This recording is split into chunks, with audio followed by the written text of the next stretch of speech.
Hello students, +1 business study की online class में आपका स्वागत है। लास्ट वीडियो में हम पार्टनरशिप ऑर्गेनाइजेशन का मीनिंग, डेफिनेशन और इसके फीचर्स के बारे में जाना था। आज हम डिस्कस करेंगे पार्टनरशिप के टाइप्स, इसके मेरिट्स और इसकी लिमिटेशंस। तो सबसे पहले हम टाइप्स ऑफ पार्टनरशिप के बारे में जानते हैं। साझेदारी के प्रकार। पार्टनरशिप जो है वो 3 प्रकार की होती है। सबसे पहली है जनरल एंड लिमिटेड पार्टनरशिप, सामान्य तथा सीमित साझेदारी। अब आपको पता है लिमिटेड और अनलिमिटेड 2 शब्द होते हैं। अगर एक लिमिटेड पार्टनरशिप है तो ये दूसरी कौन सी हुई, अनलिमिटेड। इसको जनरल भी बोलते हैं और अनलिमिटेड भी बोलते हैं। असीमित तथा सीमित साझेदारी।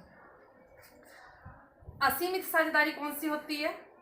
असीमित साझेदारी वो होती है या सामान्य साझेदारी वो होती है जिसमें सभी पार्टनर्स के लायबिलिटी जो है वो अनलिमिटेड होती है, वो अनलिमिटेड पार्टनरशिप कहलाती है। और इसके साथ है लिमिटेड पार्टनरशिप। लिमिटेड पार्टनरशिप वो पार्टनरशिप होती है जिसमें पार्टनर्स के लायबिलिटी जो है वो लिमिटेड होती है, लेकिन इसके साथ एक कंडीशन है कि सभी पार्टनर्स की लायबिलिटी लिमिटेड होगी, लेकिन कम से कम एक पार्टनर की लायबिलिटी जो है वो अनलिमिटेड होना जरूरी है। फिर से सुन लो, एक जनरल या अनलिमिटेड लायबिलिटी और दूसरी लिमिटेड पार्टनरशिप यानी कि सीमित साझेदारी। असीमित साझेदारी या अनलिमिटेड पार्टनरशिप कौन सी होती है? अनलिमिटेड पार्टनरशिप का अर्थ ये हुआ कि सभी पार्टनर्स की लायबिलिटी अनलिमिटेड होगी, असीमित होगी। और लिमिटेड पार्टनरशिप का मतलब है कि सभी पार्टनर्स की लायबिलिटी जो है वो लिमिटेड होगी, लेकिन कम से कम एक पार्टनर की लायबिलिटी का जो है वो अनलिमिटेड होना जरूरी है। Second, partnership at will and particular partnership. ऐच्छिक तथा विशेष साझेदारी। ऐच्छिक मतलब अपनी इच्छा पर डिपेंड करता है, तो एट विल का मतलब है कि ऐसी पार्टनरशिप जो अपनी, जितने भी पार्टनर्स होते हैं उनकी विल पर डिपेंड करेगी, उनकी इच्छा पर आधारित होगी। इसका कोई फिक्स टाइम नहीं होता है। जब चाहे पार्टनर जो है व्यवसाय कोई भी कर सकते हैं और जब चाहे इस पार्टनरशिप को डिसॉल्व कर सकते हैं। लेकिन पर्टिकुलर पार्टनरशिप में इसका एक फिक्स टाइम होता है, क्योंकि इसका एक मोटिव होता है। जैसे ही वो मोटिव पूरा हो जाता है, पार्टनरशिप जो है वो, पर्टिकुलर पार्टनरशिप जो है वो डिसॉल्व हो जाती है, समाप्त हो जाती है। Third, legal and illegal partnership, वैध और अवैध साझेदारी। लीगल या वैध साझेदारी वो साझेदारी होती है जिसमें भारतीय साझेदारी अधिनियम जो होता है, इंडियन पार्टनरशिप एक्ट 1932 के प्रोविजन पूरा करती हो, वो पार्टनरशिप जो है वो लीगल कहलाएगी। और जो इंडियन पार्टनरशिप एक्ट 1932 के प्रोविजन को पूरा नहीं करती है वो इलीगल पार्टनरशिप कहलाएगी।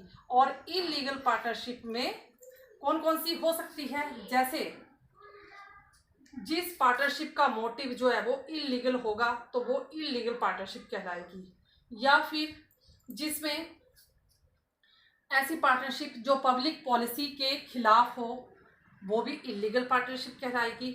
या जिसमें मिनिमम 2 से कम हो जाए या 50 से अधिक पार्टनर्स हो जाए, वो पार्टनरशिप भी इलीगल कहलाएगी। ठीक, क्योंकि 2 से कम पार्टनर हो जाएं तो वो सोल ट्रेड बन जाएगा, और 50 से अधिक पार्टनर हो जाएं तो वो कंपनी का रूप धारण कर लेगी, इसीलिए वो इलीगल बन जाएगी। पार्टनरशिप में 2 से कम नहीं होने चाहिए पार्टनर और 50 से अधिक भी नहीं होने चाहिए। तो इस तरह से एक और रीज़न हो सकता है इलीगल पार्टनरशिप का, जैसे कोई पार्टनर ऐसा ना हो जो हमारे शत्रु देश का व्यक्ति हो। ऐसा व्यक्ति भी अगर हमारी पार्टनरशिप में होगा तो वो पार्टनरशिप जो है वो इलीगल पार्टनरशिप कहलाएगी। तो ये थे स्टूडेंट्स 3 टाइप्स ऑफ पार्टनरशिप। अब हम इसके इवेल्युएशन के बारे में देखते हैं कि क्या क्या हैं इसके मेरिट्स ऑफ पार्टनरशिप, साझेदारी के लाभ। जैसा कि हमने इसके फीचर पढ़े थे, फिर उसमें से अब कुछ लाभ निकल आएंगे, कुछ इसकी लिमिटेशंस बन जाएंगी। तो सबसे पहला क्या है, इजी फॉर्मेशन, स्थापना में सुगमता। जिस तरह से सोल ट्रेड या ज्वाइंट हिंदू फैमिली बिजनेस को एस्टेब्लिश करना इजी होता है, उसी तरह से पार्टनरशिप को एस्टेब्लिश करना भी इजी काम है, क्योंकि इसके लिए भी कोई लीगल फॉर्मेलिटी नहीं करनी पड़ती, कोई रजिस्ट्रेशन नहीं करवाना पड़ता, इसलिए इसकी फॉर्मेशन जो है वो इजी है। सेकंड, बैलेंस्ड डिसीजन, संतुलित निर्णय। सोल ट्रेड में एक ही व्यक्ति होने के कारण वहाँ जो भी डिसीजन लेने होते थे वो एकाकी व्यवसायी यानी कि सोल प्रोप्राइटर को ही लेने होते थे, इसलिए उसके डिसीजन कभी कभी गलत भी हो जाते थे।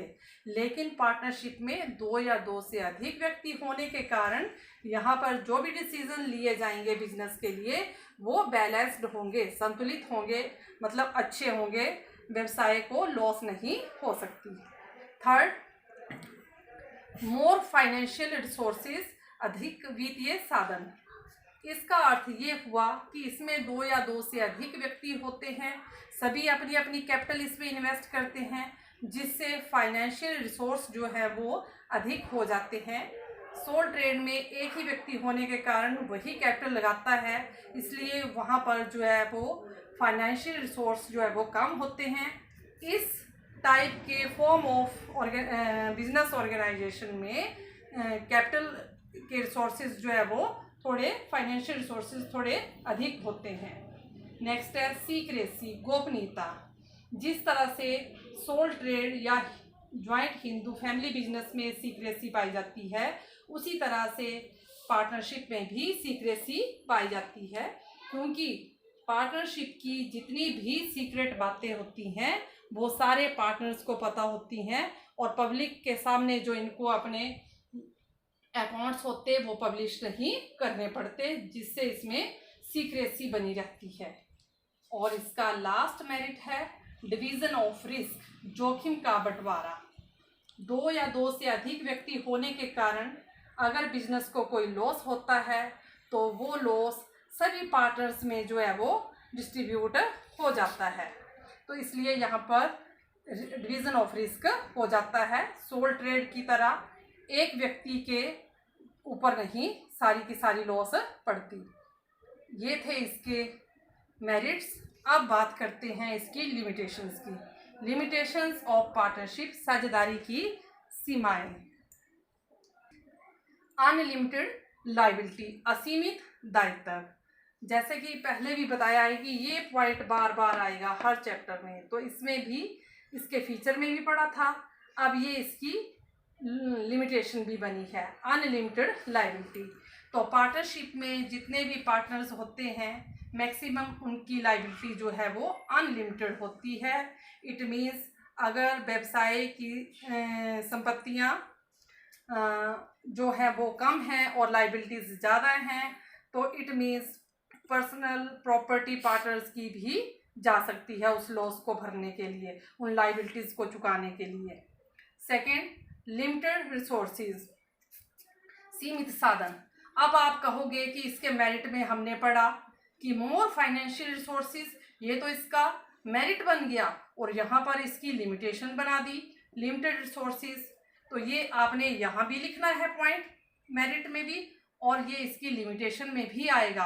अब ये मेरिट तो इसलिए था क्योंकि इसमें 2 या 2 से अधिक व्यक्ति होते हैं और सभी अपनी अपनी कैपिटल लगाते हैं, इसलिए अधिक फाइनेंशियल रिसोर्स हो जाते हैं। लेकिन अब यहाँ आया लिमिटेड रिसोर्सेज, सीमित साधन। मान लो सिर्फ 2 ही पार्टनर हैं या 3 ही पार्टनर हैं, तो वो तीनों अपनी अपनी कैपिटल लगाएंगे, तो फिर भी इतना ज़्यादा कैपिटल नहीं हो पाती जिससे वो अपने बिजनेस का ग्रोथ या एक्सपेंड कर सकें, अपने बिजनेस को और ज़्यादा बढ़ा सकें। इसलिए जो है ये लिमिटेशन में भी पॉइंट आ गया कि सीमित साधन सोल ट्रेड से ज़्यादा होते हैं, इसलिए मोर फाइनेंशियल सोर्सेज, लेकिन बिजनेस को और ज़्यादा बढ़ाने के लिए सोर्सेज ज़्यादा नहीं होते इनके पास, लिमिटेड सोर्सेज होते हैं, इसलिए ये इसकी सीमा या लिमिटेशन भी है। थर्ड, लैक ऑफ हार्मनी, समन्वय का अभाव। अब दो या दो से अधिक पार्टनर होने की वजह से सभी आपस में जो है वो कोऑर्डिनेशन नहीं बिठाते, तालमेल नहीं बिठाते, एक दूसरे की टांग खींचने में लगे रहते हैं, जिससे लड़ाई झगड़ा होता रहता है। उन सब में समन्वय का अभाव पाया जाता है या लैक ऑफ कोऑर्डिनेशन या हार्मनी पाई जाती है। नेक्स्ट है लैक ऑफ कंटिन्यूटी, निरंतरता का अभाव। जैसे सोल ट्रेड में एक ही व्यक्ति होता है, अगर उसे कहीं जाना पड़ जाए या बीमार हो जाए तो उसका बिजनेस बंद हो जाता है। उसी तरह इसमें भी क्या है, लैक ऑफ कंटिन्यूटी, कंटिन्यूटी नहीं पाई जाती है, निरंतरता का अभाव पाया जाता है। दो या दो से अधिक व्यक्ति तो होते हैं, लेकिन उनमें से अगर किसी एक पार्टनर को भी कुछ हो जाता है तो पार्टनरशिप बिजनेस जो है वो बंद करना पड़ता है। और लास्ट इसकी लिमिटेशन है लैक ऑफ पब्लिक फेथ, जनता के विश्वास का अभाव। पब्लिक जो है इसमें फेथ नहीं करती, विश्वास नहीं करती पार्टनरशिप में। क्यों? क्योंकि पब्लिक के सामने इनके अकाउंट्स जो है वो पब्लिश नहीं किए जाते, जैसा कि इसमें बताया था इसके मेरिट में कि इसमें सीक्रेसी पाई जाती है। सीक्रेसी तभी पाई जाती है क्योंकि ये पब्लिक के सामने इनके अकाउंट्स पब्लिश नहीं किए जाते। जब पब्लिक के सामने अकाउंट्स पब्लिश नहीं किए जाएंगे तो पब्लिक का इनमें फेथ नहीं होता पार्टनरशिप में, तो जनता जो है इसमें विश्वास नहीं करती। तो ये थे बच्चों इनकी लिमिटेशंस। तो मैं उम्मीद करती हूँ कि आपको आज का टॉपिक समझ आया होगा। Thank you.